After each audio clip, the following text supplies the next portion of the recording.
Kelli Shaw, what's up? Hi, Brandon. How's it going? Good. You a little nervous? A little bit. Put you on the spot? I've not done a podcast before. Yeah. A lot of people around here haven't.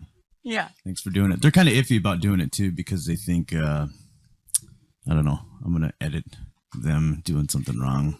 No. Make it all. I'm glad you're doing it. Yeah. I love podcasts. Sure. Thanks a lot. So today, I want to talk about hormones and stuff. There's a lot to know about it, and people don't really understand around here how it plays in our community. So it does a lot, even younger crowd, getting older, sports. Yep. In the gay community. And we're going to be covering all this. This episode is brought to you by Dr. Kachikian of Black Hills Regional Institute. You can check him out on Instagram, SteveKMD1. Check out his website, stevekmd.com. He's an ophthalmologist, board certified right here in the Black Hills. For all your LASIK, cataract, PRK questions, contact Stephen KMD.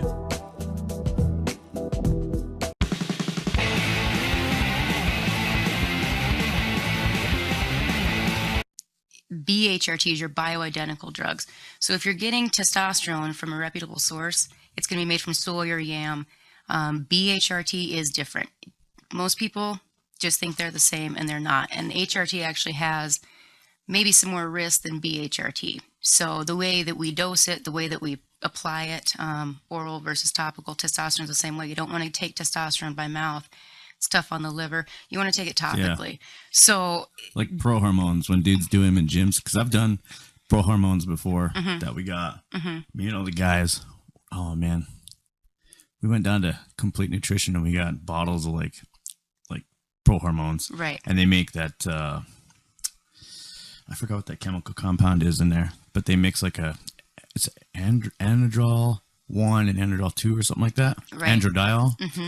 Yeah, and they mix, or 1 and 4, and then they mix in your liver, and then they create testosterone. Right. And they do start to shut your testosterone, your natural testosterone down. And that's the concern. So when you go and you get those things really, really worry me when people go and buy stuff like that from like GNC or even worse, just online from somewhere because you don't know where it's from.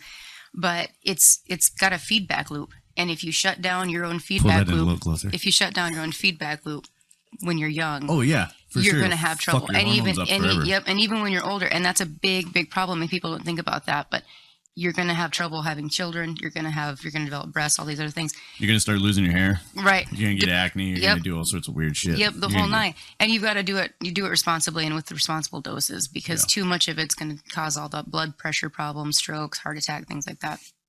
That mic is right in front of your face. Push it down just a little bit and pull it more in front of you. Okay. We'll get this guy. How's that? That's good. Okay. It's because I moved.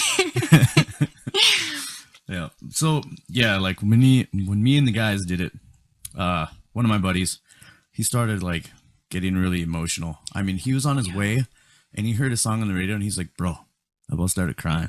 Right. I'm like, how fucking small did your balls shrink, dude? Right. So the reason for that too is it shuts off your testosterone, but then what's happening is you're a man and you're still making estrogen. And estrogen's a really important component to your hormone balance. So if you're making estrogen at a normal manly level and then you shut off your testosterone, all of a sudden that's going to take over. And that's where that breast growth comes from and things like that. Oh, they call that gynecomastia. Yep. So this is another problem that we have just generally with our environment right now is everything in our environment from plastics, heated things, all these preservatives throw off our flora and fauna, our gut. We have a lot of things that are estrogen mimickers. And what's happening with that is it's making women more feminine in not a good sense, in an overweight, early periods, infertile. It's making men the same way. So when you get a hormone imbalance in women too, it just makes them fatter. And I mean, like you gain more fat. Estrogen does. So when more. men get all this estrogen and they can't build muscle, and they start to get these big old beer bellies, and those beer bellies beget estrogen. So bellies make estrogen. Yeah. Estrogen creates fat. So the bigger the belly you have, you're creating more estrogen? Yes. And that's why a lot of men, so here's the 1-2 punch. When you're in your 40s, you're already making less testosterone. Oh, yeah. And then you get a little fat, you're doubling it now because you're probably making more estrogen too. So you work at a Rushmore compound. Yep, Rushmore Compounding Pharmacy. Yeah. And do you see a lot of like younger dudes in there, or anybody getting hormone placement? Or is it just old people? Yep. We do have young people. Usually if you're young, it's something that your body's just not creating properly unless you've been through I do have some former bodybuilder type people that maybe have shut theirs off. And now forever, they're going to have to They just mess themselves up. Yeah. But I don't see a ton of men. Usually it starts in the 30s and 40s. And again, a lot of it's weight. Stress is a big one. And we'll talk about that later, how stress affects all your hormones. But it really does. Yeah. And just our environment. So that's one of my big things. And you can really get down a rabbit hole about this. And that's not fun because then you're starting to hate everything that's fun in the world. But all the pollution and things that we have, there's plastic everywhere. So men are becoming more estrogenic. It makes a huge difference. Like eating at Burger King all the time? Yeah. So there's a lot of estrogen. They're called xenoestrogens. They're estrogen mimickers, and they're in fast food. They're in plastics. So all this shit dudes are doing, they're just messing up their bodies, and they wonder why they're getting. And women too. And that's why our fertility rates are declining at a huge rate. I don't have the exact numbers, but I read about it all the time. The difference between 30 years ago and now, fertility, both men and women, it's a percentage difference. Yeah, there's a lot of people around here that don't pay attention to it. Like everybody around your parties, they like to party. And I mean, if you're in your teens or 20s partying, by the time you get to like your 30s, your early 30s, late 40s, like whatever, it's gonna start to crash on you. It does. And they need to understand that they start getting a little depressed or a little pissed off. Depression's a big one. So depression's one of the reasons men come in. Men come in because they're not having erections in the morning. They don't have a libido. They're depressed. They're putting on weight. They're not gaining muscle. Oh, the morning, what is gone? Yeah, because your testosterone spikes in the morning. So I have men apply their testosterone in the morning, but when you wake up, that's the highest it's probably going to be all day. And if you don't have that number, you're not going to get that morning erection. Yeah. So I used to have a doctor friend who told me the way you look before 30, you can thank God, and after 30, you can thank yourself. And I do think it's important, keeping up on all that stuff. Yeah, try. I mean, there's a lot of guys that go to the gym and they have wrecked themselves. Now they're on test. Either by the way of ordering it on the internet. That concerns me. Yeah, it does. I'm concerned. Because they mix that shit a lot. And it comes from like China usually, or I'm Mexico. Concerned. Right. And it's made like... And the dosing. So what I'll tell you about online hormones, because women do it too. Women do it. They start going through menopause and they start getting this over the counter because sometimes they don't want to go to the doctor. They just want to try something. It's embarrassing for a lot of dudes. And a lot of dudes need it, but they're so embarrassed. It's like, your dick works, but you do have symptoms of just anger and fat, and you're not... Oh, what is it? Your recovery. A lot of dudes. Recovery is a big one. You're right about that. Man. Yeah. Yep. I forget about that one.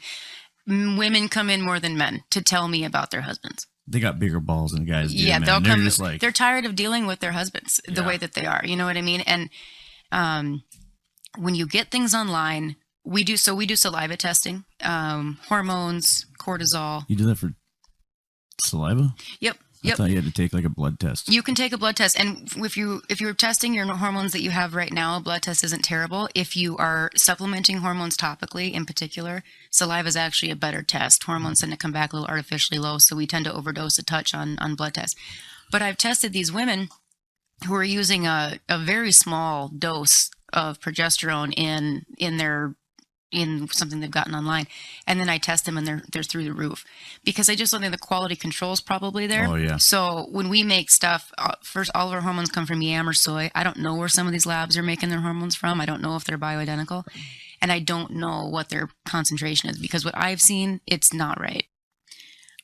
About the eugenics guy? Yeah, I just worry about it because Josh was looking into them when he was doing the long distance biking and things like that. So I was kind of vetting some of these things. I'm not comfortable with any of them because I think they all have the potential to shut down your natural feedback mechanism. They will. Do not Anytime want you're that. taking something, it's going to affect how your body's balancing out. So even if it's not testosterone per se, I still would worry about it. Yeah, for those of you that don't know too, she's with Josh Bruin. Like, a bad fucking biker. I want to check his testosterone. I want to check this whole hormone panel. I think be hitting like 700 or. I know it seems crazy. I agree. He's like a 15-year-old boy. I know. I agree. It's wild. I feel bad for you, man. You wake 34. Up. Man, I gotta keep up. It's hard. Bruin. It's so hard. So speaking of gyms, I've had a lot of women come in Rapid City, and they're going to gyms, and their testosterone's through the roof, and they're not using any. Yeah. They're going to weightlifting gyms, and these guys are throwing their testosterone on their arms and their legs. They're rubbing it on with their hands. They don't wash their hands. They go lift weights. These women are picking it up. My dose for men and women is 100 times less, basically. Yeah. So these women, especially, so now I have to tell them if you're lifting weights as a girl, you need to be using full-fingered gloves. Maybe wipe down that bench. Yeah, there's a lot of dudes actually I know of who go to the gym, and they're the older gentlemen. Mm-hmm. And I asked one guy if he was on TRT or something. He was benching like 375 by himself for like 8 to 10. He is over 60. Uh-huh. And I was benching next to him, and I was like, dude, are you on TRT? Are you getting some sort of... He's like, I'm on a little something. He's like, not much. It's just the cream, the gel. And I was like, I'm like, that must be good. He's like, it's like that 1.5 really high stuff. Mm-hmm. He's like, it's good. And I'm like, wow, bro, keep it going. Yeah. But he applies it before he comes in. They always do because it helps you lift. And like I said, it's big in the morning. So when I tell people to put it on, I usually have men apply it in the morning. It can keep you awake if you do it at night. It doesn't follow your natural rhythm. Oh. So a lot of those dudes do go work out in the morning. They throw it on. They don't wash their hands, and it's everywhere. I had a lady that lived in a camper with her husband. They were like campground hosts. He was using it. That whole camper must have been so full of testosterone. Oh, her levels were through the roof, and then they got to go home and have this conversation. Like, I need you to be more careful with your stuff. Yeah. I went to the doctor to go get my testosterone checked because as you get older, and I was a partier when I was younger a lot. Still do a little bit, but no. But one thing is like, one thing I noticed is when I go to the gym, my joints hurt more. I'm not recovering. Yep. My appetite is gone, and my anxiety is through the roof. So I don't want to do anything for my anxiety that's going to get a pill, and then I don't want to do anything to sleep that's going to make me take a pill, and then I don't want to do anything for joints that's going to make me take a pill. I wanted to go in and get my test checked, and she said I was fine. And I was like, I don't think so, lady. I don't think you know what you're talking about. Those things that you named, I have excellent suggestions for all of them that are an herbal or natural remedy. Rub butter on joints. No, I'm a really big fan of supplements. Here's why I wish that more men would get it tested younger. Because how old are you? I'm 38. 38. Yeah. So I think 25 is the standard for how kind of the peak testosterone levels are going to be. Okay. I wish that we tested men more at 25 because you might be normal now. You might be way lower than you were at 25. You have something to measure off of? Right. You need a baseline. And I feel like without getting this baseline, because I write these notes to doctors all day long and I talk about it. Hormones in particular, just because you're within normal limits does not mean that that's your normal. And sometimes being way outside of those limits feels great for people. And sometimes totally normal is not your norm. So I wish that we tested people younger to see how that went for them. Yeah, I was athletic as all hell. And getting older, you lose it. You like, do. Getting cut, stuff like that. But then you end up, and don't worry, I got undies on. I see. Yeah. But like you're fit and stuff, and then you know how your body is like the rails are slowing down, and everything starts to just move around. Really, it moves around. Yeah. Yeah. You know what sucks about women? We lose, so our testosterone, our estrogen changes. So when you're young, you've got a few extra pounds on you. It goes to nice places. It goes to your butt. It goes to your thighs. It's got a nice shape. Oh, yeah. As you get older, it goes up here. It goes up to your abdomen and your boobs. And then you look like those, all those older women with these skinny little legs and big old abdomens, big apple shape. That's all a hormone change. And you can try to slow it down with HRT, but it's not something I can fix or I'd be rich. Yeah. I feel sorry for girls and guys that don't recognize it, and then they think it's like like imbalanced and it is below, it's got to go get it professionally checked. Yeah. I think that's why it's generally easier to eat better as you get older. It feels better. It is, man. You just feel better, I think a lot of people do around here. Like, it's nutritious. I can't eat like Buffalo Wild Wings or. I know the stuff. Even 5 years ago, I was eating pretty consistently. Now I'm like, ugh, it's not good. Yeah, I can't believe kale and broccoli are some of my favorite foods. Taco Bell. You man, would never believe if when you're young. If you're living on $5 boxes, you need to go get checked. Right, you really do. Yeah. You really do. One of the things that's interesting about hormones, so it all stems from cholesterol. So in the 80s, they were doing these no-fat diets. You don't need cholesterol. You don't need, right. So a lot of people, and I bet if you read into stuff that you're more interested in, like bodybuilding stuff, I bet they'll talk about the challenges in the 80s. But I know a lot of people from then. They do, yeah. They were wrecked then without cholesterol because you've got to have some. It all comes from that cholesterol, and that's where you need it. So you do need some of that fat. You do actually need cholesterol, and it is good. Even if you are a physique competitor like that or like a bodybuilder or something, you need so many for joints, for brain hormone and stuff like that, and that really does help. But you like shrimp, like they talk shit about shrimp on this it was this Netflix freaking documentary about like bodybuilding, bad food. Oh, bad food. It was called What the Health. Oh, okay.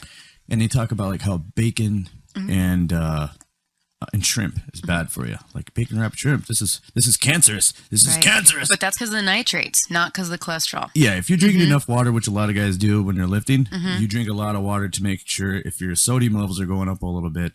You do need sodium in order to help joints because it holds water. Yep, you totally do. But with shrimp and stuff, you need it if you want to be healthy. You can't be.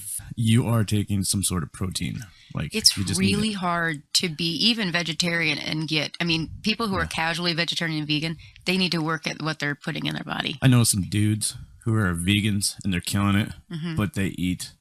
I mean, they're all over powders and pills, and I'm just like, that is so hard to do. Just eat a fat burger and call it good, man. That would be hard. It'd be impossible for me. We made it 10 minutes. Do you want some? Yeah. Should we have some? Now that we're talking about how bad drinking is for us. We don't party. I told Kelli, I was like, if we make it 10 minutes in this, we can have a beer. And we got some Lost Cabin here. Go ahead and pour some. I can't reach them, so go ahead. Okay. So while I'm pouring this, I'm going to tell you a funny story about my friend who drank too much soy milk as a dude. Just like all the time? Okay. So he was a former Marine, or maybe he was a Marine at the time. I don't remember. But he read some stuff about real milk and decided that soy milk was going to be healthier for him. So he was just smashing soy milk. We'll start with small glasses. Here. I'll take the big one. Okay. I'm gonna have me a tall one. So he was smashing all this soy milk all the time, and he was living with another friend of mine, a gal, and he starts like crying during commercials. Oh my God, that's awesome. Yeah, sobbing. And she finally was like, maybe it's all that fucking soy milk you're drinking. He was like, oh my God. He said he quit within like 2 weeks. He was back to being like normal dude again. But soy is another one of those xenoestrogens that I talked about that is an estrogen mimicker. And that's why, like, if you have breast cancer or anything like that, no soy for you. Yeah. You're done with soy. Yeah, for sure. There's a lot of people who want to be healthy out there too and be vegans, and they want to be organic, but there's a better way to do it. People think sugar is bad for you too, but it's really not. It's the things that come with sugar. Yep. Butter, lard, everything is made with that. Well, sugar itself is inflammatory. I do see it is inflammatory. I do see where some of these sugar alarmists are coming from. However, it's a hard sell for me to cut out an entire food group. And carbs, there's a reason we have them. Your brain needs them. You need that glucose. You need that fast glucose. Yeah, it's really great too, glucose. Yeah. Right. I understand where they're coming from with your body will transition. Your body shouldn't need to transition to that, I don't think. Cheers. Cheers, Lost Cabin. Cheers, Lost Cabin. The only place I go anymore now that I'm old. It's good beer. And this actually... It's great beer. And they have a food truck out there. Yeah. I mean, where else do we need to go? But...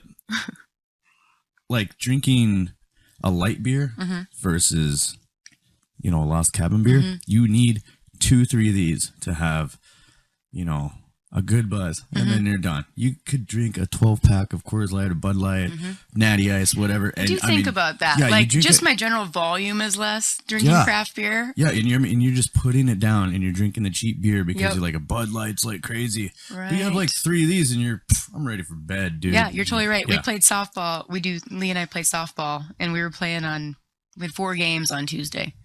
I drank a bunch of Coors Lights, didn't even enjoy it. Oh, the sun just, it was like, yeah. This isn't what I want to drink. I don't. I like going to Lost Cabin. I put myself on a 3-beer limit just because it's a family. I'm 1.5 on a school night. Like I do a half pour. That's how. That's a good idea. Yeah. So what about wine in women? Good question. Yeah. So this comes up a lot because we've sort of normalized, and I used to be someone who drank wine every night. I mean, I really like wine, but it started to keep me up, keeps you from falling asleep. Mostly what it does is it wakes you up. So most women who drink a couple of glasses of wine a night, they're waking up at 2 or 3 a.m. So then they're coming in and they're like, I have insomnia. I have trouble. I wake up. And if I ask them if they drink wine, it's almost always yes. And I hate to be that person, but alcohol in general just really messes with your REM cycles. And you know what else does? All those sleep meds we put people on. Yeah. Those are really terrible. Yeah, I got, when I went to go get my testosterone checked out, I told her that I had a problem sleeping. And she gave me Ambien right away. Yeah, that's tough. And you're supposed to, so in pharmacy school, they talk about this. This is supposed to be a 2-week drug.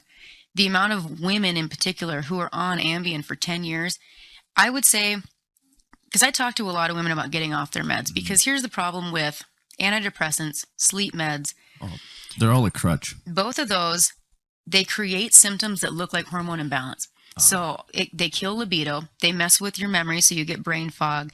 They start to make you have kind of a malaise, all kinds of things like that. So then they come in and they're like, I think it's my hormones. And if I say, what drugs are you on? When did you start them? Did these problems all start a year ago? It's the same thing. But they keep you from getting into your regular sleep cycles is what happens. Yeah, Ambien now has they're scientifically checking that it has a crossover with Alzheimer's. Yeah. Yeah. Right. Yeah. And this is a huge concern for a lot of women. So now we're giving them these drugs that are supposed to be 2-week drugs. They're on them for 10 years. Oh, so what I was saying was when I come in and Brandon, I suggest that we maybe do some progesterone or we maybe do some melatonin to get them off of these Ambien. Full tears, full panic attack. I'm not going to be able to sleep. They are so addicted to these things, and they don't want to be. But I would say of all the things that I see women addicted to, it's their sleep meds. They're terrified to not sleep. And sometimes you don't get to sleep for a couple of nights while we figure something else out. But they're really hard to get off of. Yeah, I have such a hard time sleeping. It is. And I refuse to take Ambien. So I went up. What do you do at night before you go to sleep? Nothing, man. No screens? Not really. A little bit here and there, but nothing over, once I take my eyes out, my contacts, you're done. You're done. I'm 100% blind. Right. Yeah, it's gone. So I'm just done. But what I went to Grassroots on the north side, and they got CBD up there. Yep. So I went and tried some CBD, some gummies. Yep. So I went and got, it's like a packet of 125 milligrams of CBD, and I did 75 milligrams to see if it helped. It relaxed my body, but it wouldn't shut this brain off. So that's what's happening. Your brain's on. Yeah, it's not that your body's excited, it's your brain. No, a little bit, yeah. My body is too. The whole thing, I rotate a lot, and then my head just goes and goes and goes, and then I don't know. It's just it's anxiety for sure. I use, when I can, and I want to talk more about melatonin, I use a CBD with melatonin mix. And I get compound, yeah. It's actually, I get it from Florida from a brand called Medterra. So the reason I use Medterra is everyone gets drug tested now. So the Medterra has 0 THC. Most standard is 0.3% or below THC. This Medterra has none. So I'll use that. But your cortisol and your melatonin, it's so fascinating. I've gotten super duper into melatonin lately. Anti-aging specialist, brain specialist. So melatonin is a hormone, just like any other, and we can test it. And it starts low in the morning, and it's supposed to ramp up at night. And basically, what happens, and I was thinking about you today. So when you were blind, is it still tons of light? Is light a problem, or was it shapes, or what kind of? All of that. All of it? Yeah, I actually have my doctors on here in a couple days, and we're going to talk about the whole thing, like my eyes and shit like that. But it started taking out light. Everything started getting shadowy. Okay. But then I got a bunch of scarring over my corneas, and it was from red blood cells, like blowing up. Okay. So in your eyeball, you got blood vessels that go through them, and they're like clear, like fish bones. So when they start like gathering more blood, then it starts to really explode your cornea, and then it just made me go like when you're outside and it's cold, and then you come in, and then they fog up. Oh. But you don't get to take off your glasses. You're just crazy. Yeah, like that all the time. So I tried supplements. He told me to try some supplements. I was healthy, ate healthy. That's when I started doing lifting, 2014, like constantly, and just got cut and did everything I could without any like weird hormone supplements. Did you do that to like regain some control over your body? I did that to like help my mental attitude because I was so depressed. Like they don't physical really exercise is an antidepressant. Yeah, it's they don't. The best one. They don't treat you for depression when you're going through something with your eyes, which I think they should, because you are going through absolute changes, and it is everything in your whole life, man. I mean, like if you were in a car wreck and then you were paralyzed and you were in a wheelchair, you would definitely have some depression.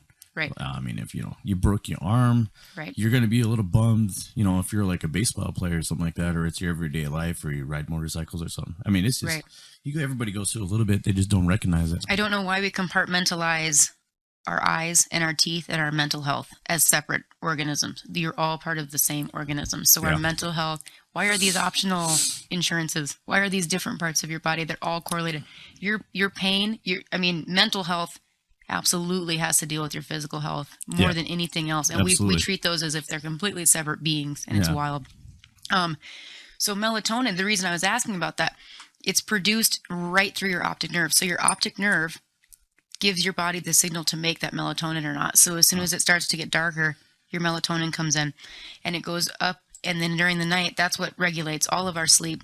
I think that there's a lot more to melatonin than they even, functional medicine doctors will talk about it a lot, but anti-aging specialists, people who study the aging brain, they love melatonin. Super powerful antioxidant. So what it does is it cleans your brain while you're sleeping, and then has to do with your sleep, all this stuff. In animals, we have more in the winter when the days are longer. In animals, it regulates when they shed their coats, when they mate. You know how they do that stuff once a year? That's all triggered by melatonin. I'm gonna have to ask him about that too, because I was probably like 33 when all that started, and I could not sleep, and I still can't, and it just blind people oftentimes do have erratic sleeping schedules because their body doesn't have an on and off switch like that. And then melatonin, just the smallest amount of light can turn it on, or turn it off, and then your cortisol rises. So when they do cortisol studies during the night, they make you sit there in the dark. You can't even flick on a little light to take the test because it'll throw it off. So any screens, that's why we want blackout curtains, all that. It's hard to get to full black. That's the dream. And then in the morning, as soon as you flick a light on and the sun comes up, the melatonin clears away like a little cloud.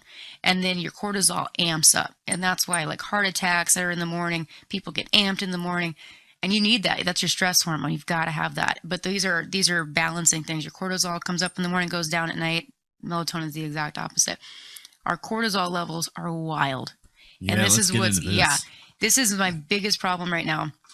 I think with everybody, I'm sure I have high cortisol. I'm a fairly anxious person, and I'm just a little high wired, but cortisol. So all of our hormones are made, like I said, from cholesterol earlier. They go down into pregnenolone, our mother hormone, and then they branch off and they start getting into other sex hormones. Too much beer. That's it. I'm out of here. I'm walking off the set. Well, we're not even done yet. We still got more beer left. Yeah, I know there is a little bit left. I don't know why I left like 3 sips. So your cortisol, that's part of your sex hormone cascade. Yeah. And what happens is, whether you have mental stress, like you run a business, you got a stressful job, money, whatever. Do construction, they got pretty... Yep, physical stress. That's what you're talking about. That's stressful. So autoimmune disease, chronic pain. If I have a chronic pain patient come in that has wacky hormones, that's going to be a bitch to figure out. And we will do it. It's just going to take a while because cortisol, what it does, is it steals, so they're all made of building blocks. Cortisol is going to steal those building blocks from your hormone cascade. So you can't make other things. Your cortisol is high, everything else. So probably your DHEA is low. Your DHEA is, you probably have heard of DHEA. Yeah. DHEA is a precursor hormone. It's one of my favorite hormones. It's what makes testosterone, but it also makes everything else. Women, small doses of DHEA, they have libido, they have energy, they feel great. Men, if you don't have enough DHEA, you're not going to make testosterone. So a lot of doctors are testing testosterone. If you're not testing DHEA as well, you're not going to get the full picture. I took a DHEA supplement, and it didn't do shit. Like, I mean, I did. What dose do you think you were taking? Do you remember? Walmart. Yeah, it's probably 5 or 10. That's the lady dose. Oh.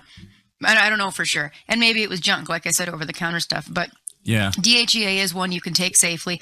DHEA on its own doesn't have a lot of activity, according to a lot of people, but it makes a huge difference. And hormones are really interesting because there's so many different ways that doctors look at them. I have had doctors tell me that what we do is voodoo, and I have doctors that send multiple patients a day down because they've seen what it does. Hormones need more science in them. Like, right. They're just tapping the edge. Right. Yeah. Even like, checking out some stuff today before I was coming here, depending on what source you have, they're either barely important, kind of a side note, or they're like all the utmost importance. You know what I mean? Yeah. So we're not really in the middle, but compounding pharmacists, functional medicine doctors, we think they're very important.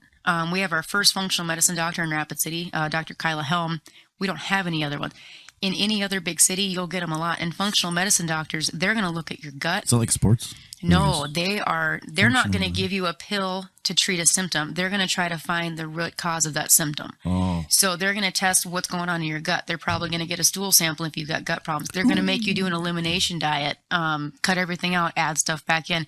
But I don't send everyone to her because that's a lot of work. You know what I mean? To do that. It's a little overwhelming for sure. It right. might put you through the roof messing with your hormones like that too. If you're someone who is struggling and has been to doctors for 20 years and never felt good, you're going to go to her. Absolutely. I don't send the casual patient to her. Yeah, no, you know what I mean? Yeah. But functional medicine doctors, what was I even talking about to get there? Well, your blood in the guts and DHEA. Functional medicine doctors. They see the importance of all that stuff. I'm just kidding. No. We're going to leave it in. This happens to me. I get on these tangents. I do this at the bar, and I'm like, I bet no one cared about that at all. So it's good to know, though. Yeah. So it has a ton to do with your mental health. Dr. Manlip, a lot of doctors will treat testosterone for depression. Other doctors will say that that's hooey. That's not hooey. That's absolutely a thing. Anxiety, progesterone. Women go through these cycles. Middle of the month, your progesterone gets low. They get really anxious for a few days, then they're done. You can treat some of these mental health things with hormones. And as a person who's been on like SSRIs or antidepressants for anxiety, SSRI? It's like a sertraline, a Zoloft. It's a class of antidepressant that you can use for anxiety. If you're on an antidepressant, that messes with your hormones too, right away. Yeah, it can. It really, what it does is it kind of dulls other parts of your body, and it's another feedback loop.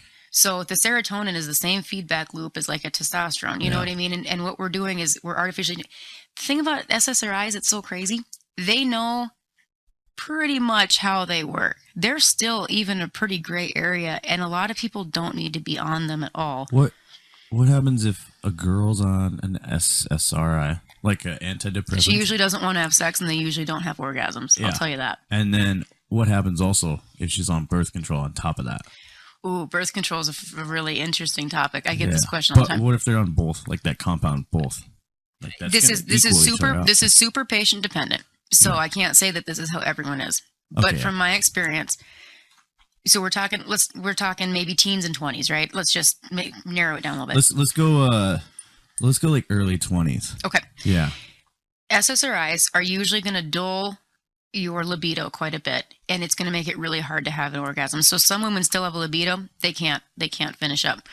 Yeah, it may mess with your sleep. A foggy brain is a big one. I know that when I was on an SSRI, it was all the time like this. You know, I couldn't remember anything. And as a pharmacist, I got to have this stuff on my brain. You know what I mean? And it was this weird fog. Your retention's got to be there. And I don't like how they prescribe this stuff because it's like, it's right away. I mean, you can barely mention you're having trouble. They're writing the script. Oh, yeah. There's other things we can try first. And I know this now. You know what I mean? Because I've done all this now. But you don't know that if you're not. So birth control, man, I have some issues with birth control. Oral birth control is killer, and I would not put my kids on it. If I had kids right now, I would not put them on it, and here's why. Estrogen by mouth is a huge clot risk, and I know that when you read the literature, they say it's like 1% or something low. It's not. There's no way, because I know so many people, doctors know so many people. It's got to be more than that, because our population is getting blood clots. Oh, yeah. Part of the reason is because we're all in these, you know, these estrogen environments. So we're already getting other estrogen. Now we're giving them more. Birth control does prevent cancer in the uterus, because what it does is it say you start birth control at 15 and you go off it at 25. Your uterus hasn't been doing that turnover. Your uterus is essentially still 15. That's how it prevents cancer. Other than that, I hate it. It raises blood pressure. I just don't like estrogen in my mouth. If you're going to do birth control, the absolute best way to do it, in my opinion, is the copper IUD. Most women can't handle that. Causes a ton of bleeding. A lot of people just don't tolerate it. They're scared of it, yeah. Yeah, second best is the progestin IUD, so a Mirena. And that at least keeps it pretty localized. And actually a lot of women, since they are usually estrogen dominant, it helps balance that out, the progesterone. So that's the other best way to do it. But oral birth control, I wouldn't put my own kids on it. I do know a lot of people, friends even, that are on an antidepressant and they're on birth control, like oral birth control. So they can go, like, if they're on that, they can go to Rushmore compound and get some help, like, for helping this. You can't compound birth control. Okay. That's why I give the other options, and that's what I would do. I would do an IUD if I could. If pregnancy is not the worst thing in the world, like, I'm 33, you know? Yeah. I'm not a teenager anymore. If I got pregnant, it'd be all right. It wouldn't be the best. It'd be fine. Yeah. You know, there's other ways you can do it. The IUDs are the best. The oral's not good. I would ask, when did you start your antidepressant? Was it 3-6 months after you started birth control? Is that what made you depressed? If that's the case, here's the deal. As much as I don't like oral birth control, there's like 50 kinds. You can literally try a different brand every month. I mean, I don't want you to do that, but doctors don't ask that. You know what I mean? They don't say, oh, you feel like shit. Oh, you're really sad. Oh, your libido's bad. Let's try a different brand. They just say, well, can you live with it? Or girls don't even bring it up. I know girls that have gotten pregnant because they didn't feel good on their birth control and they just stopped taking it instead of just asking, ask to change brands. There's so many brands. You might be able to find one that works for you. As much as I don't like them. If you cannot get pregnant and you don't want to do an IUD, that's fine. Yeah, mental health is something I really want to get behind, and it's starting with hormones rather than taking a bunch of fucking pills. Right. I had a gal in today. She was challenging because she's been on a sleeping med since 2002. You know, have we reevaluated that? And she didn't even seem that stressed out to get off of it, you know? So does she really need it? She's on an antidepressant. She says she's not depressed. You know, it didn't even seem like it fazed her when I asked, because she has trouble getting going in the morning. It's probably because of hormones. She's really stressed. Got out of an abusive relationship. Oh, yeah. So stress. That probably just needed some therapy. And then we talked about that. She probably needs better friends, actually, because I did talk about her support system. Friends. And that's part of the thing that's nice about my job is I get to sit and talk to people for a long time. Yeah. I mean, we did talk support system. I referred her to, some ski clubs. Get active. She likes to ski. She doesn't have a lot of friends here. It's mental, being sociable and mentally active really does help your depression rather than being stuck in a hole. Yeah, it's like. And you want to self-isolate. So I have seasonal affective disorder. So in the winter, I can tend to get a little hibernating. I think that's everybody here in South Dakota, because there is a scientific. And I think everyone's pretending they're not. No, there is.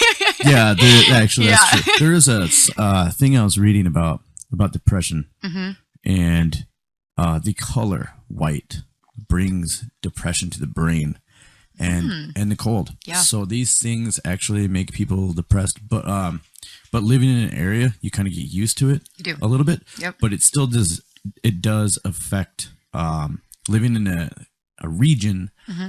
We have summertime and wintertime, it affects, and we're adjusting. And then by the time we're done adjusting, we're way over it. And I mean, that's why this happens to me every year. Every year, I think this is the year I'm going to buy one of those little lights, you know, the lights that shine into your eyes to make you, you know, brighter in the winter. Yeah. It's been in my Amazon cart now for a couple months. And then by the time I go to buy it, I'm good. Spring again. It's blue light. Blue light, and they put these glasses on, and it gives you natural sunlight. You don't even have to to your do eyes. you don't have to do the glasses. So you can get a lamp. You can get little reading lights. It needs to go into your eyes. And then, like, I know at Stevens High School, they had one for a while that was a little table, and then they put beads and sand on it. Mm-hmm. And you could just sit and push it around like a little Japanese Zen garden, and that's how you're getting into your eyes. But you've got to have that. Our latitude makes a huge difference. So the farther north you go, the more depression we have, the more breast cancer we have. All this is related to vitamin D, too. Yeah. You know? So this blue light is different than the blue light coming off your cell phone. Yeah, that's terrible blue light. Okay, yeah. Turn that filter on right away when you get that phone. That blue light from a cell phone is completely different than the blue light, natural blue light that they're talking about. Right. When they do those blue light filters, they're replacing sunlight, and they want you to use them basically. So in the morning, I like to sit and drink coffee for a little bit. That's kind of like my time to chill out and be by myself. Josh doesn't get it. He's like, where's the people? I got to get to work. You know, I like a chill time in the morning. That's a perfect time to use that light. Yeah. Read a book, do whatever you need to do. But those blue lights in the morning, that's going to, like I said earlier, that's going to stimulate that cortisol. That's going to clear away that melatonin. If you have too much melatonin that doesn't clear away, you will be depressed. So some people, like I can't take melatonin every single day. I love it because I get the best dreams on it. I only dream on melatonin. This is like you dream like you got a fever, and then I just dream regular. I just have dreams. It's like vivid. Yeah. You're like, whoa. Yeah. Without melatonin, I'm dreamless, and I think it's great. I have such good dreams. Your dreams, when you have a fever, they are more realistic, and that's why they think people who have like alien abductions or they think something real happened. Okay. They think they have like a problem with the hypothalamus in the brain. Like it's making them I love the idea of this theory because it kind of makes sense. Yeah. So real quick on melatonin, take it every day. If you're prone to depression, you can get a little depressed. So that's just my caveat with that. As far as your temperature, you know how when you're like taking a nap and then you wake up and you've had this dream and you're super duper hot? Certain parts of your REM cycle, your body elevates your temperature. So your REM cycle absolutely has to do with heat. So that totally makes sense to me. That's an interesting fact. Yeah. I take hot baths all the time. Yeah. And it feels so much My sister's a hot bath gal. They're not bad. I read all about it. I was making sure I wasn't destroying my testicles or anything like that. I mean, if you're trying to get pregnant, no. If you're trying to get someone pregnant today, then you need to not take hot baths. Honestly, your body's going to produce what it's going to produce. Like dudes cannot really mess with their test rate that much I mean, even you can take supplements. You're right. It's not going to turn it off. Yeah, but I mean, even to take supplements, it's going to turn up a little bit, but not enough. Like, and taking hot baths, I told my buddies, and they're like, they love going to the sauna and stuff like that. And I was like, yeah, man, it's really saunas have legit health benefits. Yeah, they actually do. Yeah. Yeah, we're brainstorming installing a sauna instead of a hot tub because they have legit health benefits. Yeah, man, I got a sauna out back. You do? I do. Do you use it a lot? Sauna house. I don't, but I do during the winter. Yeah. Because that's when I start getting depression. Who's going to use during the summer? Yeah. I like to do the not hot yoga, but the warm yoga. As soon as it starts to get warm, you won't see me until September again. Well, yoga really doesn't have to be hot. It's warm anyway. So the yoga studio is where I go, and they do hot yoga in the way that I like it. It's heated to about body temp, 100 degrees. Actually, the really hot yoga is a little bit dangerous. People tend to hurt themselves in the real hot yoga because they stretch too much. They're moving around. They don't have really well-trained teachers. Oh, yeah. So I like the medium warm yoga. I'll go to regular temperature yoga too, but I'm just not going to do hot in the summer. That's not happening. No, man, I can't do hot. Yeah. And you don't want your sweat, precipitating, like leaving your body before your next set. Yeah, you don't want to cool it down. Men and women have such a different range too. Well, women what they tolerate. Women get a lot hotter because they work out. Yeah, because they do have estrogen, so they hold water a little more, and water with their bodies are made for reproduction, so they have more fat cells. So these these will So make, true. This is all true. Yeah, it is. And it sucks, but it's all true. No, it is, but it's not a bad thing about like these fat cells that are in women's body don't really affect how they look physically. They're in like your organs, so they can stretch. So when you have a baby, your organs stretch and your uterus and all that. Like it, if dudes did it, your guts would be everywhere because they would just explode. Here's the rad thing about being a dude. You have more brown fat. And brown fat is the type that's easily accessible during a workout, and it's easier to burn. So that's why when dudes and like when I did not know that. couples will go on a diet together. Yeah. Same diet, same workout. It's harder for her. Women lose 5 pounds. He loses 40. Yeah. I can't even tell you how many women are like, I cannot believe this. One thing they need to pay attention to also is water weight. Water weight is completely different. A woman can lose 20 pounds in water weight in like 3 or 4 weeks.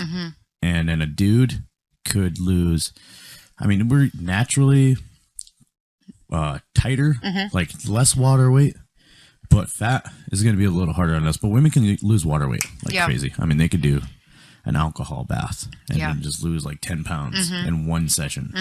Totally But, true. Yeah. It's, they It's really not need great when you have a closet full of clothes and you might be completely different from Tuesday to Wednesday. It's not great for the self-esteem.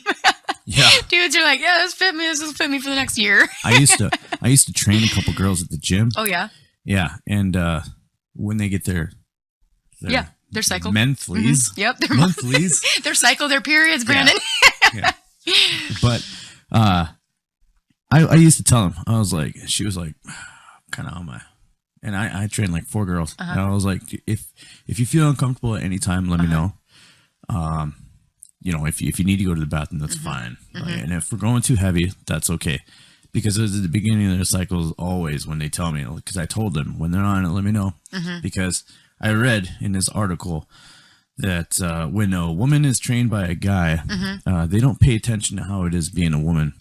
Okay. So you're trying to be sensitive to that. Yeah, and they don't pay attention like they can pee a little bit if they're lifting heavy. They're not really tensioning up their bladders or anything in their. Well, here's what it is. Yeah. It's your hormone changes. Yeah. So women, okay, so think about childbirth. When we are giving birth, our hormones change and our entire hips spread out. Our feet might change size. Our faces, have you ever seen women get that kind of wide face and their noses look different? These are all your hormones stretching out your body, moving your tendons around, your connective tissues in order to prepare for birth.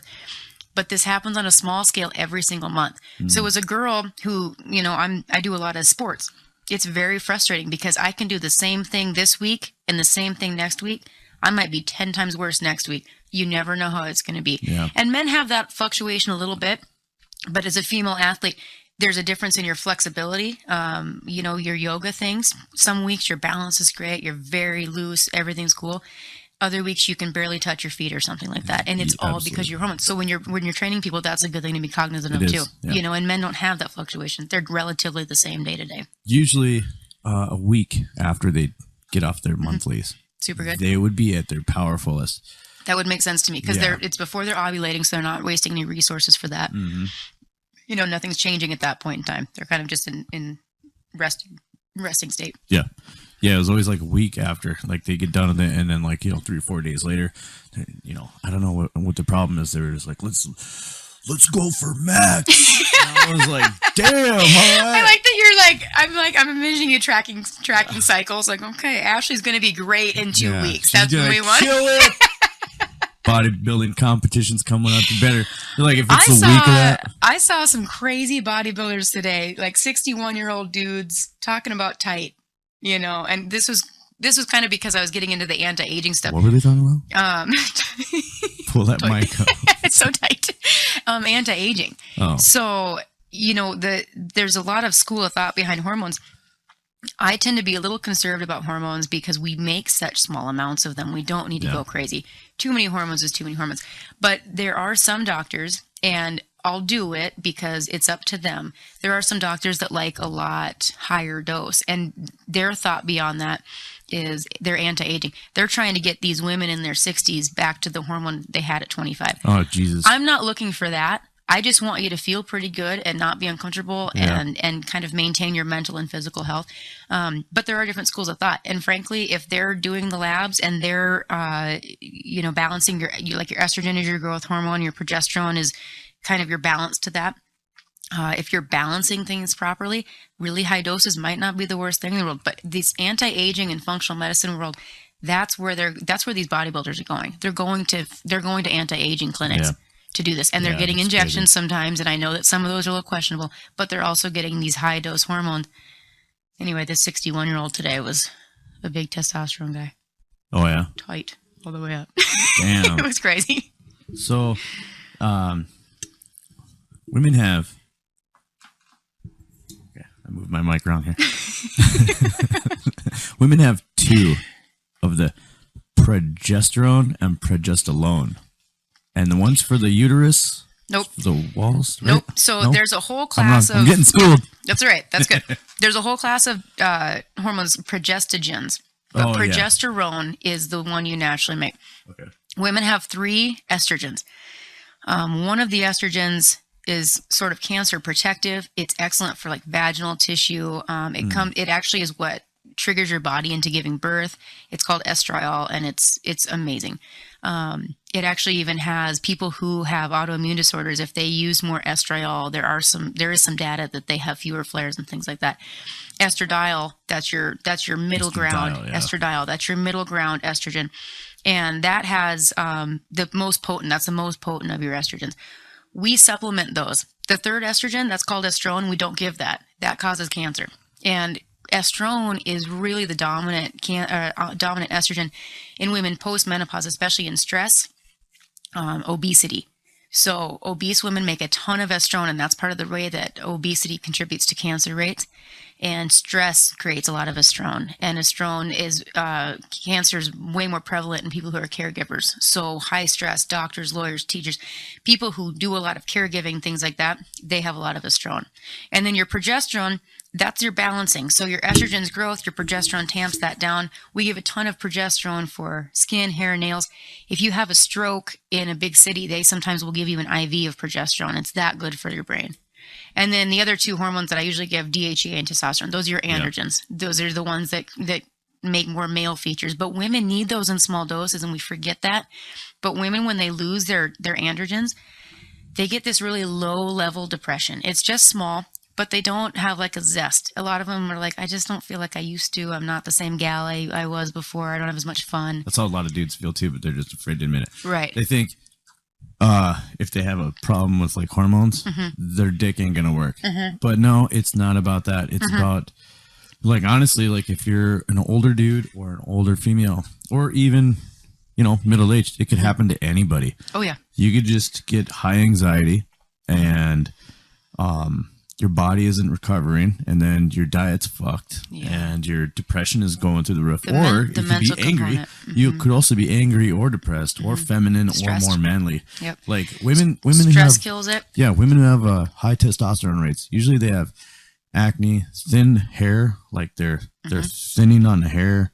And I mean, like, it's not coming out, but like it's, Yep, I hear this all the time. Do you know what it's from usually? Thinner hair. What's that? Blood sugar spikes. What's that? A lot of times blood sugar spikes. So if you're sugar, or stress, so basically if women have high testosterone, generally it's because they're picking it up somewhere, like I said, at the gym or their husbands or whatever. Or they could just be making it naturally, right? They could, but that's going to be PCOS, so polycystic ovarian syndrome, and that's where you get a ton of infertility, a lot of acne, that hair loss, weight gain. Yeah. This could be like 19-year-old girls too. Like, yep, PCOS is one we always look for. Excess hair growth, you got to look at that. Yeah. And those girls will have to be put on birth control, basically control it. But a lot of women too, if your BMI is a little up there, maybe you have insulin, you need to check your blood sugars, because if your blood sugars spike a lot, you will create more testosterone, and that becomes kind of a cycle too. That's really good to know, yeah, because anybody who watches this, I want them to be a little aware of things to look out for. Dudes also, legally, like you can't. It's a class. What is it? It's a controlled substance. It's a controlled substance. Yep. Yeah. Yep. We give higher doses transdermally than you think. So when I start a man, I start him on usually 50 milligrams a day, and that's that's fine. Women all start at like 1, 2, maybe 5, not very often. 50 milligrams a day. I have some men that are on 400 a day. And what's happening at that point, they're probably just unabsorbing. So you need to be rotating the site and you need to be rubbing in well, things like that. In Europe, and this is anecdotal, things I've heard at conferences, they'll give people hormones, they'll give people testosterone until they feel good. They'll just keep up on the dose. Do you feel good? You'd be like keep going 800.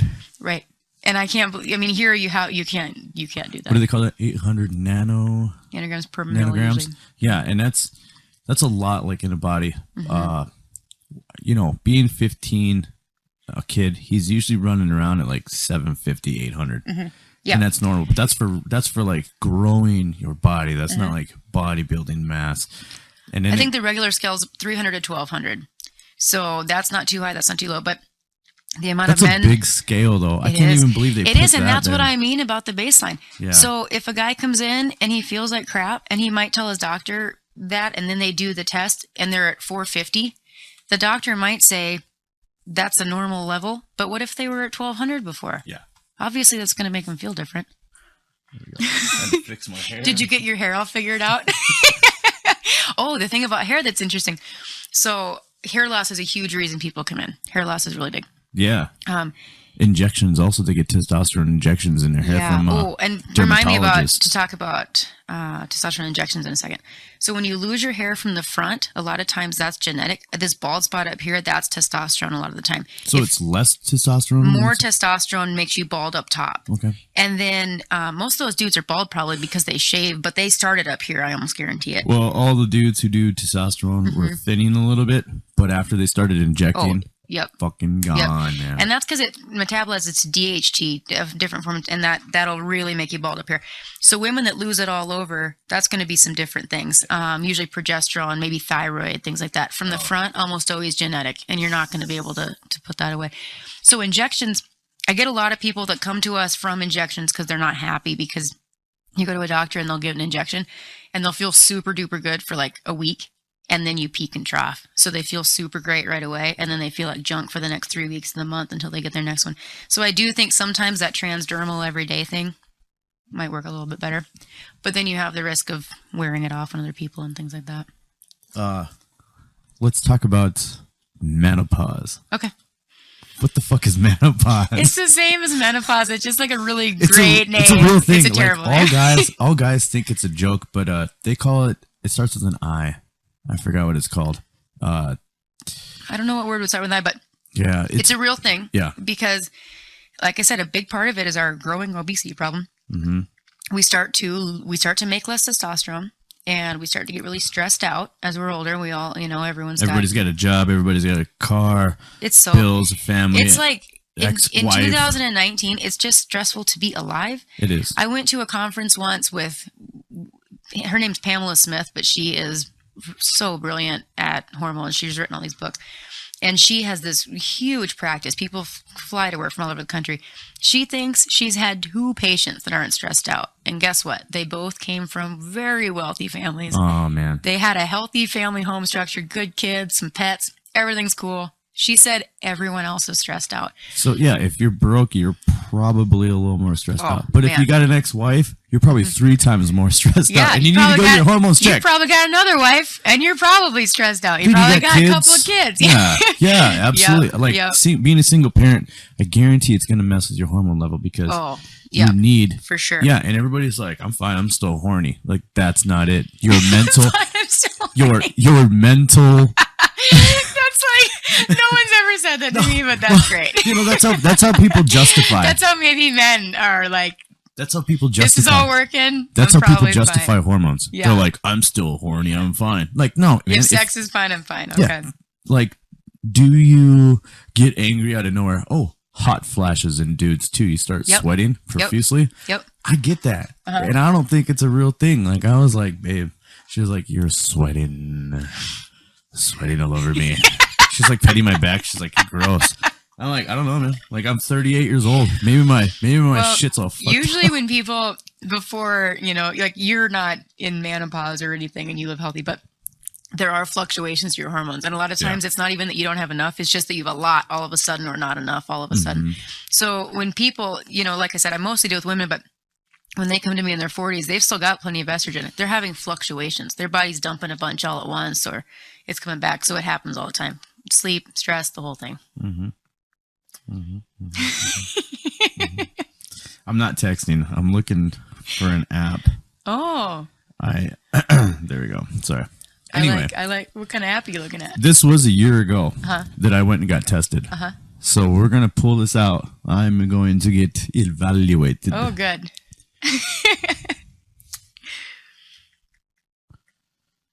Okay. I need my reading glasses, though. I'm blind. Your readers? My readers. And these are actually the wrong ones. Oh, good. My doctor's like, Brandon, you really don't know what the hell you're doing. I'm like, no, I know, man. This is my first time being blind.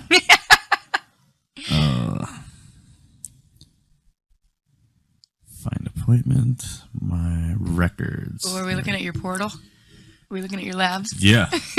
I'm pulling all stops on this for the podcast. Good. I want to see them.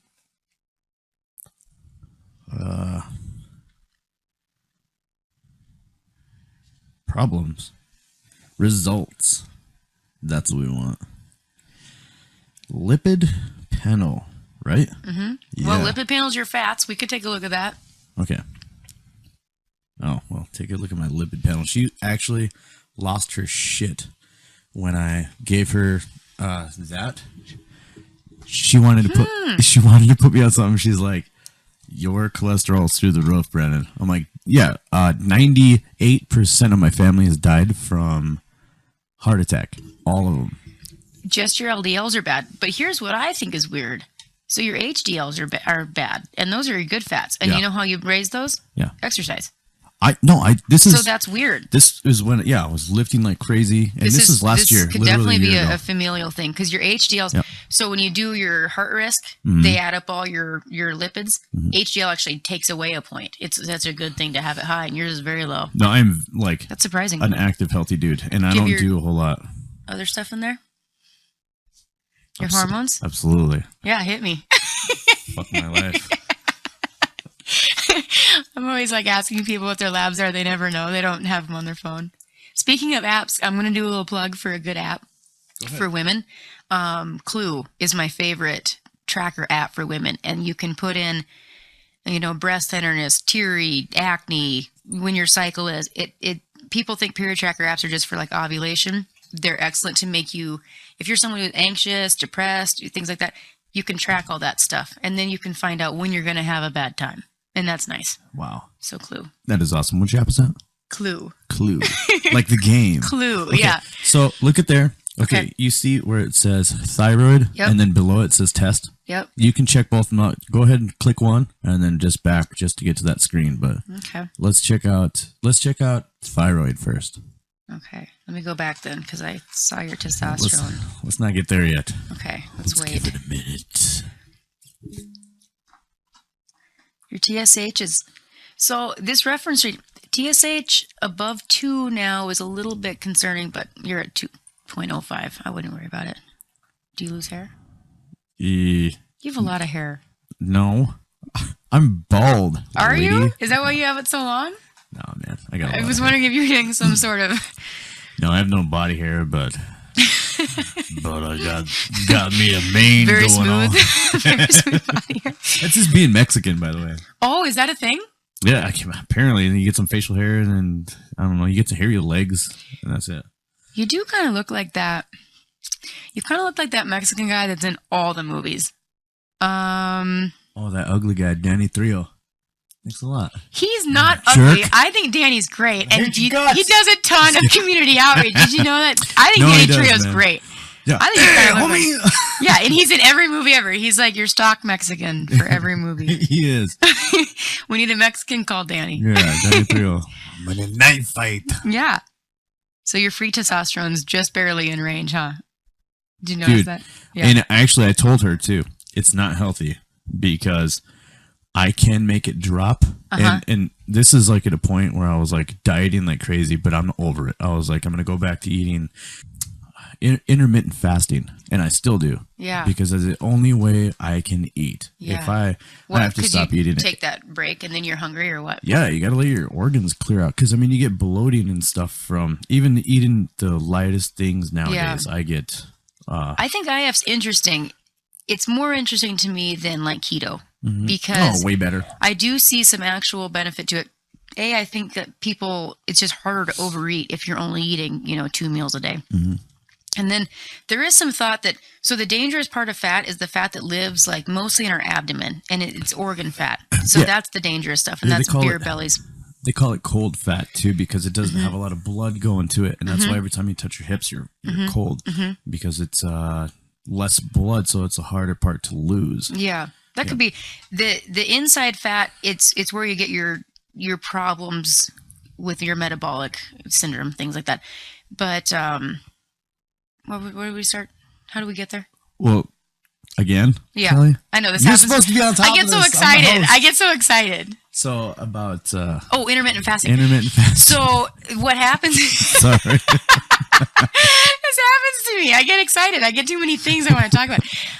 Intermittent fasting. There's some thought that it actually, by going through that period of famine, it's burning that inside fat that you're not just burning from exercise or eating less, because it's pulling from different stores. Yeah. So that's super interesting. If that's a real thing, if we can burn fatty liver off by not eating for a period of time, that's a really interesting way to go about it. And I'm never convinced. It's just so fatty right now. Like IF is really, everyone's all on the IF train. But I do know a lot of people that have lost a lot of weight with it. You lose weight on any diet. And I do have a personal trainer coming in to talk about health and fitness, and I know quite a bit, and I'm not an idiot with this. I do a lot of studies, and I don't listen to bullshit Instagram stuff about this. Like, there is scientific backing with it, so I can't wait to nail him a little bit on. Who's your PT you're bringing, or your trainer you're coming? Adam Hunsacker of Alpha Elite Physiques. Okay, and he is a smart dude. He's not an idiot. A lot of people. If you're in the fitness community here, anywhere, everybody just talks shit because it's like a religion. Yeah. They've all got their ideas. They think one thing works better than the other, but there's actually a science to it. And everybody asked me how I got so cut. I was like, dude, I did not kill myself. I did not do a lot. I just put myself, like, I found out where my metabolic rate was running, what my BMR was, how many calories I was burning a day, how much I needed for lifting, and then I just put myself on a deficit. Science. Yeah, you can't put yourself on a deficit and be anabolic at the same time. And dudes want to be anabolic, but then they want to look tight. Right. You can fluctuate through water, but you're going to gain weight. You need to gain weight. Right. You need to fucking put it I've on. read some about that. I do have some female bodybuilders that are patients, and their doses of estrogen are quadruple what normal women need because they've got no body fat, 0.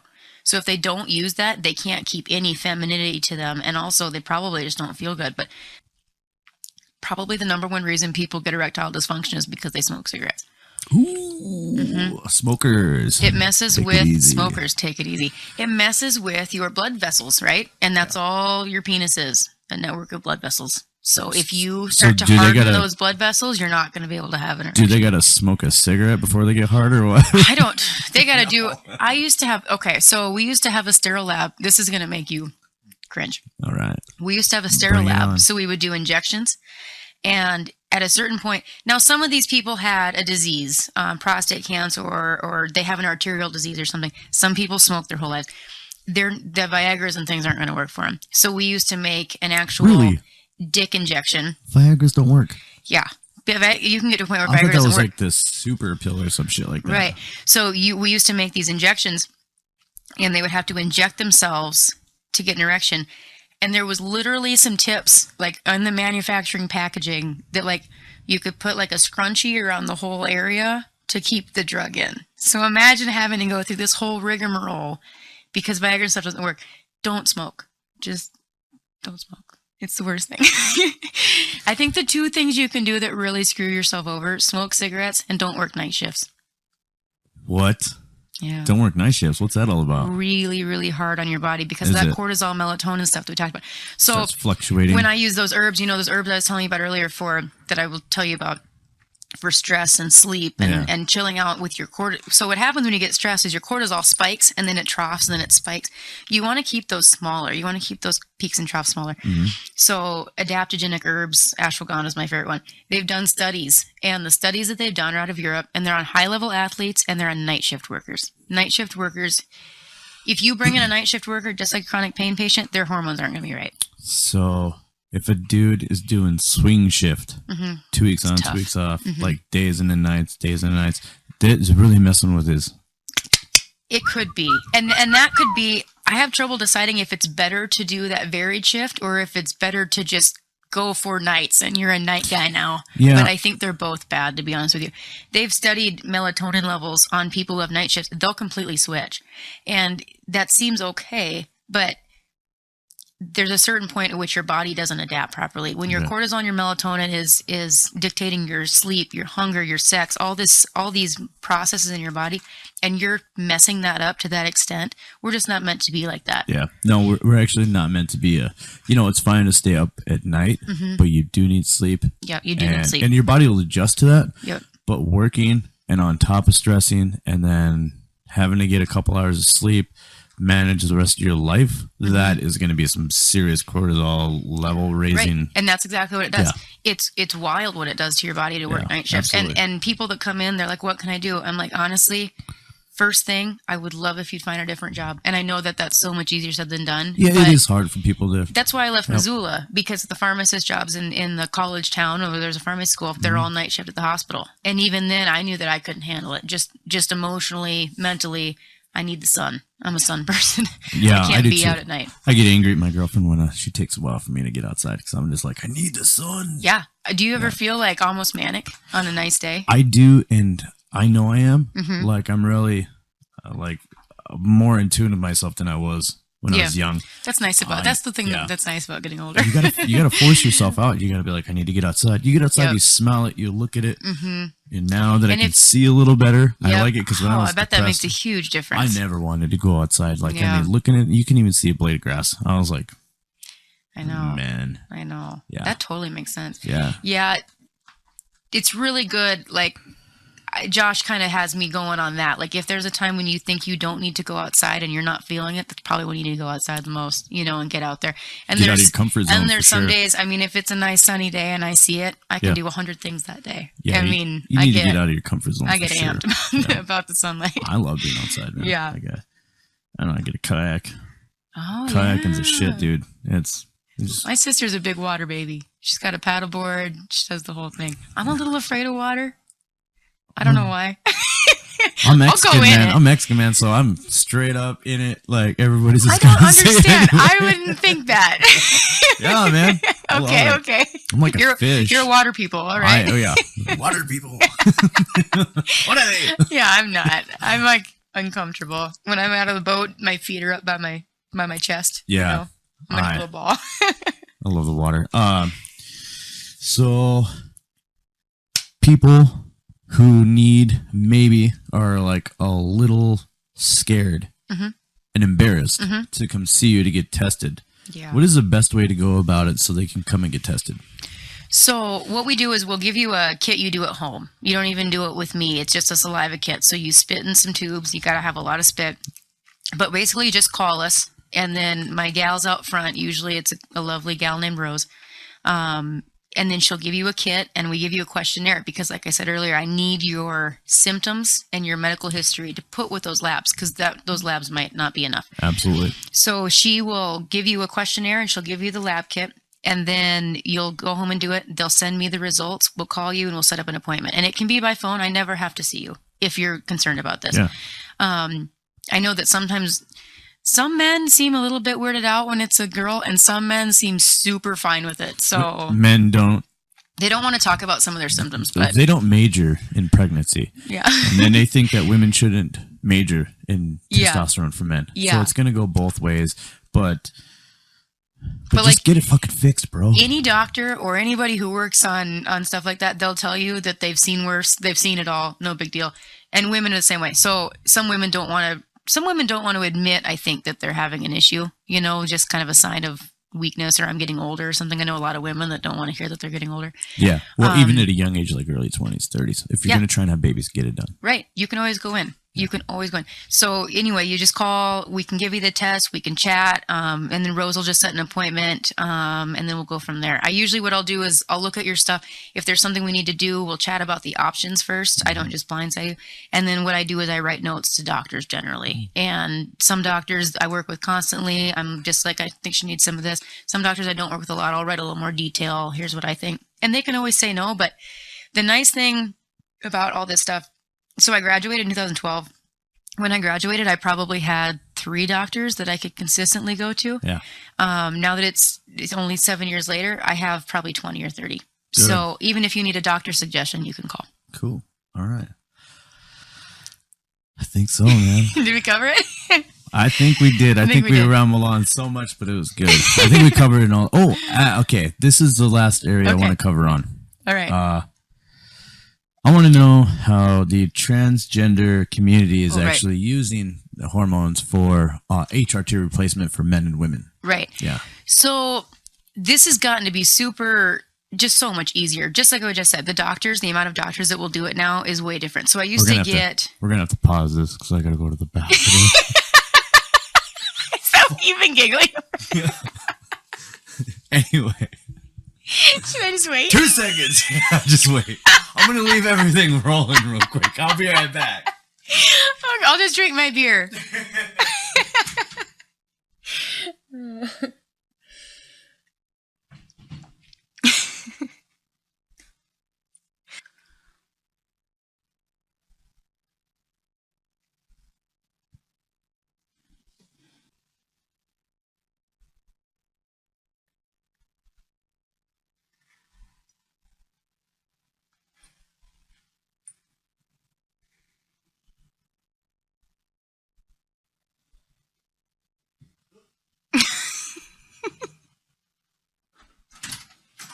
Back, yo. I hope we're going to edit that part out because I was just like... Oh, did you the whole time? Well, I mean, I was drinking my beer, but you really left me hanging here. I'm all right with it, though. It's because you drink beer, huh? I'm back. Okay. I'm back. Okay. That was great. That's never happened. Well, good. I'm glad we rambled on. I knew I would, and that's why I tried to give you some notes to keep me directed. This is a prep because when I have the boys from Lost Cabin on here, they do want to drink beer the whole time. Yeah, so I'm like, you need to condition that bladder. You need to do better. I ain't no conditioning that bladder now. I'm a little dude. I gotta go. Oh, that's great. Right, okay. Anyway, so transgender population. Yeah, I want to see. A few years ago, I was getting really this is really a lovely example of how fast things are progressing. I think. Oh yeah. Time is changing. Even a few years ago, I was getting these very covert emails from people who were using not even their names in emails do you know a doctor I can go to that can help me with this? And at that time there was maybe 1 or 2. And now I think that you can go to almost any general practitioner and they can at least get you started, or they will refer you to someone with very little judgment. But we do have, I think a lot of people do use injections. And like I said, with injections, sometimes you get your peaks and troughs. We have a lot of transgender patients. I have far more transgender female to male patients. Well, most of the gay community is female demographically. Yeah, okay. It is. Yep, and I didn't know that, but I didn't know. I don't know if it's because it's more complicated to do hormone therapy for females. I wouldn't think that it would be, but I do have way more female to male patients, and maybe it's because it's just a simple testosterone thing. And it works. It seems to work great. They fill every month. I'm happy. Is it their mental focus and depression? Is it affecting them at all, or are they normal? I think the statistics on suicide for people who feel like they're in the wrong gender body are very high. So I think correcting that and feeling like you're correcting your outside to match your inside does make a world of difference. So there's probably one of the things that's a problem with not hormone replacement, but with the transgender community, it's difficult down the road for some of their healthcare. Because now you're looking at problems that are female and male. You know what I mean? You're at double risk for some things. But that's not a big deal. You just have to have a doctor that is aware of that kind of thing. But we have so many doctors that that call in the call event, and I have younger patients too, so their parents are really involved in their transitioning or they're maintaining. You know, a lot of my patients have been male now for 5-10 years, you know, so they're maintaining. But their parents, they'll call and they'll be like, okay, so this guy's mom, here's her name. She's super involved. She'll probably pick it up. I mean, it's changed so much, Brandon, in the last 5 years. It's crazy. I have, like, I understand there are people like that around here, and it's fine. But I was just wondering, like, are they going at it from a healthy perspective?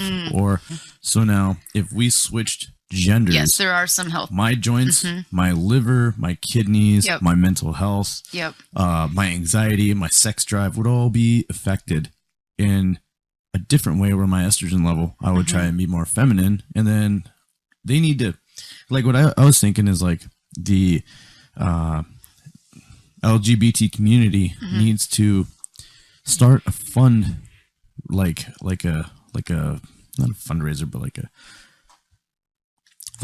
thing where they get more into science about how to do it, because doctors nowadays, they're only changing one sex to the other sex, but they are not a solid woman or a solid man. And that's what I was saying with the health. Completely different. And they're here's a whole different part of that. Yeah.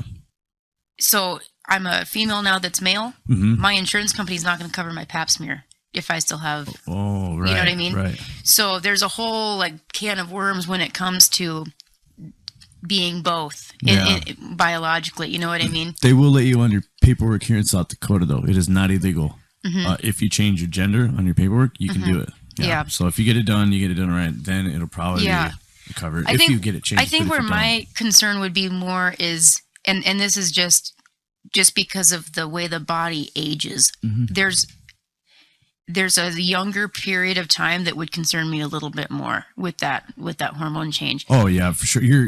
And we're doing it pretty young with some people. Your endocrine system is still developing until you're 25 years old. Right. I wish it was more acceptable, I think, to be a 13-year-old who is a boy that likes dresses and nail polish or whatever they want to look feminine.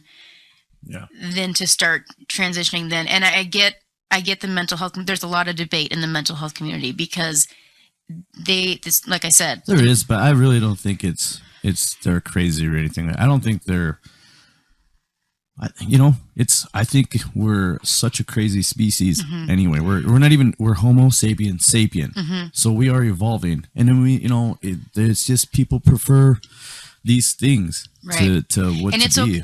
I wish it was more okay to be a person that prefers those things, and then maybe once I'm sure there are fewer doctors that would do that for a younger patient, and fewer parents that would allow it just because of the health repercussions. I don't have any issue with it, except is it going to throw off how your body functions the rest of your life? Because while you might want it to be biologically a different way, there's still going to be that growth period and things, and those are super hormone dependent.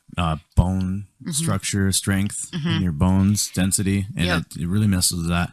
So it could actually make you a little more fragile than you want to be. Yeah, if you're that could be, and you probably know more about that than me, but it seems to work. It seems to work just fine, and people are happy. We have a lot of patients. I'm sure I don't even know, right? It hasn't been that long. I don't even know a lot of my patients that are transgender, but we do have a lot more. And sometimes it's because we're in that initial period, and the names are a little ambiguous and things like that. But I'm all for them. Like, that's fine. But it's just like, I think they really need to get a little more into it, because, like, scientifically, rather than these regular doctors or like, oh, they're fine, we'll just give them a whole bunch of we'll just give them this hormone placement. Like, it's, if they want to be athletic and still do it, like that MMA fighter that was a dude who recognized himself as a female, and he was just beating every girl's ass. Well, this is a really big hot button issue, right? So is it Caster Semenya, the track gal? Has really, I don't think she's transgender, and just has really elevated testosterone levels. Yeah. And they don't know how to handle that. And I think that all these athletic boards are going to have a really hard time, because biologically, this was always hard for me to come to grips with when I was a little kid, because I was like, girls are the same as boys, and our team's really good. There's very significant biological differences as far as what your muscle mass is and your fat stores and bone structure. Yeah. Very significant differences. And I think that's for some some athletic boards to really grapple with. It's going to be a big question, I think. It is big time. It's a whole world coming, and you can't ignore it. You can't dust it under the rug anymore. Sure. Even you living here in Black Hills, you need to, we just need to be a community and figure it out. And for the best, like all the kids growing up, because it's going to occur. It is. And the rate of change has me encouraged that it won't be a big issue, but we do need to address some of the issues. Absolutely. And I don't know the best way to go about it. But nobody really wants to address these issues. They're not problems. They will be, though. We need. Well, there's going to be some big problems with. The more talking about it, we'll be able to figure it out, right. And then we'll get other people figuring it out. And that's why I wanted to do this For podcast. Sure. Yeah, like school board and stuff, and let's get into the school board. Oh boy, the school board. Everybody's against school board here, but they're just not fans of them. No, I don't know. No. Well, we've been on for an hour and a half. I knew this would happen. That's why I wanted you to make sure you get some stuff. We're out of beer. And now I have to pee. Oh, okay. All right. But I wouldn't leave the podcast because I'm a professional. Yeah, absolutely. Yeah, obviously you are now. Yeah. Anything you want to touch on before we? I think we probably covered it. I'm not sure what else I have to add. So, if you're a man or a woman, you can do it discreetly. You can get a hold of Rushmore Compound. 721-0831. We have an email too. Okay. What's the email? RushmoreCompounding@gmail.com. Yeah. Get you checked out. Even if you got high anxiety, can't sleep, lost appetite, you get hot once in a while, irritability, men and women, get it checked out. Or if you just have some mild stuff and you don't want to take pills for certain things, I might have some herbal or natural stuff that maybe we can look at. Yeah, get on it. And if you're transgender community, you can get a hold of them and get some. Point you in the right direction. Yeah, absolutely. Thanks, everybody. Take care.